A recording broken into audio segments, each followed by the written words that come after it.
जय माता दी दोस्तों, स्वागत है आप सभी का फिर से हमारी एक नई वीडियो में। दोस्तों आज मैं वीडियो के माध्यम से आपको नवरात्र की बहुत ही सरल और संक्षिप्त विधि बताने वाला हूं, ताकि आप अपने घर में माता रानी की हवन आप बहुत ही आसानी से खुद से कर सके।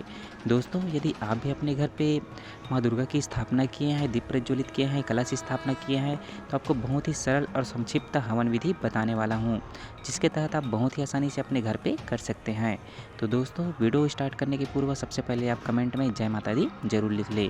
दोस्तों सबसे पहले आप जिस स्थान पे आप कलश स्थापना, दीप प्रज्वलित और माँ दुर्गा की स्थापना किया है, उस जगह पे आप हवन करने के लिए पहले उस जगह को आप व्यवस्थित कर ले।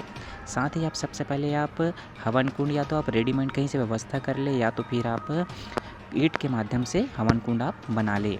उसके बाद आप पूजन के लिए, हवन के लिए जितने भी सामग्रियाँ आप खरीद करके लाए हैं, उन सभी सामग्री को आप पास में ला करके रख ले।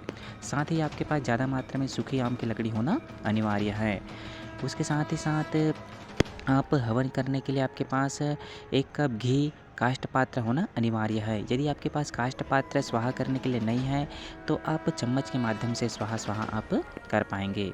तो दोस्तों यज्ञ विधि आरंभ करने के पूर्व सबसे पहले आप जल का भी सिंचन कर लेंगे। तो जितने भी साधन सामग्री आप लाए हैं पूजन के लिए, उन सब के ऊपर जल का अभिसिंचन कर लेंगे। मन में भाव ये रखेंगे कि सभी साधन सामग्रियाँ पूजन हो रही हैं। साथ ही जितने भी वहाँ पे पूजन पे बैठे हैं, सबके ऊपर भी जल का भी सिंचन कर देंगे। मन में भाव ये रखेंगे कि सभी भगवान के पूजन योग्य बन रहे हैं।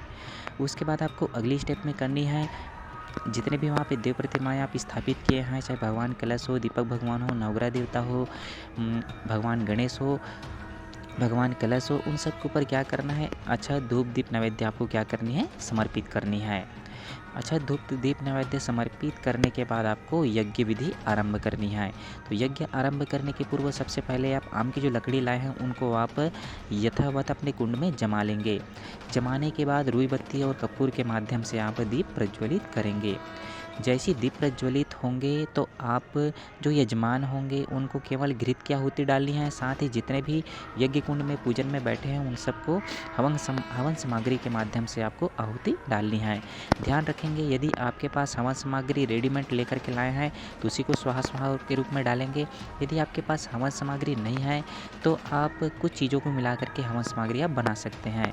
जैसे जीव, तेल, उड़द, थोड़ी मात्रा में चावल, कपूर और घी मिला करके इन सब को बना करके आप हवन सामग्री बना सकते हैं। तो इन सब के माध्यम से आप क्या करेंगे, हवन करेंगे। तो हवन करने के लिए आप माँ दुर्गा के नाम से आहुति समर्पित करेंगे, भगवान गणेश के नाम से समर्पित करेंगे, भगवान नवग्रह के नाम से समर्पित करेंगे, भगवान कलश के नाम से समर्पित करेंगे, भगवान यज्ञ के नाम से समर्पित करेंगे, भगवान वास्तु के नाम से समर्पित करेंगे, भगवान स्थान के नाम से समर्पित करेंगे। तो सभी भगवान के नाम से आप आहुति जरूर से समर्पित करेंगे। पर ध्यान रखेंगे ओम दुर्गाय नमः स्वाहा करके आप संक्षिप्त स्वाहा मंत्र के साथ आप चाहे तो 21 बार, 24 बार, 11 बार या फिर 108 बार आहुति समर्पित करेंगे। उसके बाद एक एक आहुति आप अन्य भगवान के नाम से जरूर से आप समर्पित कर लेंगे। उसके बाद आपको सृष्टिकृत होम समर्पित करनी है।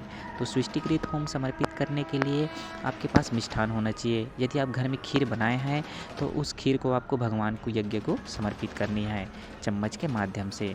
ध्यान रखेंगे कि आप खीर का पिछले समर्पित करेंगे, क्योंकि यदि आहुति डालने में कुछ कमी रह गई हो तो उनको पूर्ण करने के लिए प्रायश्चित होम डाला जाता है, जिनको सृष्टिकृत होम कहते हैं। उसके बाद अगली स्टेप पे आपको करनी है पूर्णाहुति। तो पूर्णाहुति करने के लिए आपके पास सूखा नारियल होना चाहिए। तो सूखा नारियल आप मार्केट से लाए हैं, तो सूखा नारियल के माध्यम से आपको पूर्णाहुति करनी है। साथ ही जितने भी पूजन में बैठे हैं, उन सबको एक एक चुटकी हवन सामग्री दे देना है और सब खड़े हो जाएंगे। यदि आपके पास सूखा नारियल नहीं है, तो आप सुपारी डाल करके हवन सामग्री के माध्यम से आप पूर्णाहुति समर्पित कर सकते हैं। साथ ही माता रानी से प्रार्थना करेंगे कि जिस उद्देश्य को लेकर के आप कलश स्थापना, देव स्थापना, दीप प्रज्वलित किए थे, माता रानी उस कामना को पूर्ण करे। इस भाव के साथ आपको पूर्णाहुति करनी है। पूर्णाहुति करने के बाद यथावत प्रतिदिन अब जैसे माता रानी की आरती किया करते थे, वैसे ही आपको आरती करनी है। ध्यान रखेंगे आरती आरंभ करने के पूर्व सबसे पहले यज्ञ भगवान की आरती करनी है। यज्ञ भगवान की आरती करने के बाद माँ दुर्गा की आपको आरती कर लेनी है। आरती करने के बाद, परिक्रमा करने के बाद सबको आरती दिखा देनी है। उसके बाद आप अगली स्टेप में करेंगे क्षमा प्रार्थना। तो अक्षत पुष्प हाथ में लेकर के माँ से क्षमा याचना करते हुए क्षमा प्रार्थना करेंगे कि माँ हमसे जितना बन पड़ा हमने आपने किया, फिर भी कुछ त्रुटि रह गई हो तो इसके लिए क्षमा करना। इस भाव के साथ आप क्षमा प्रार्थना करेंगे, क्षमा याचना करेंगे। ओम आवाहनम न जानामि नैव जानामि पूजनम विसर्जनम न जानामि क्षमस्व परमेश्वर। इस भाव के साथ आपको क्षमा याचना करना है। उसके बाद आपको शांति विसिंचन करना है। तो कलश का जल लेकर के आपको सभी जगहों पे शांति विसिंचन करना है। ध्यान रखेंगे जो मुख्य कलश स्थापना किए होंगे तो ऊपर में आप नारियल रखेंगे तो नारियल को हटा करके आमा पत्ते के माध्यम से, उस जल के माध्यम से शांति विसिंचन करना है, क्योंकि उस जल के अंदर समस्त तीर्थों का जल समाविष्ट है, समस्त देवी देवताओं का आशीर्वाद समाविष्ट है। तो उस जल के माध्यम से आपको हर घर के कोने कोने में छिड़काव करना है।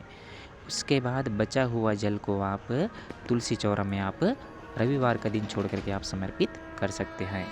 उसके बाद आपको करनी है विसर्जन। विसर्जन करने के लिए अक्षत पुष्प का छिड़काव करते हुए माता रानी का आपको क्या कर देनी है, विसर्जन कर देनी है। तो इस भाव के साथ बहुत ही संक्षिप्त विधि से आप अपना जो नवरात्रि का हवन कार्य है उनको आप खुद से स्वयं के जरिए आप बहुत ही अच्छे से यज्ञ विधि के द्वारा आप पूर्ण कर पाएंगे। उसके बाद आप नवकन्या भोज आप विधिवत आप करा सकते हैं। तो इस विधि से आप अपने घर में अपना नवरात्रि का यज्ञ पूर्णाहुति संपन्न करें। दोस्तों वीडियो अच्छी लगी हो तो वीडियो को लाइक करें, साथ ही चैनल को सब्सक्राइब करें।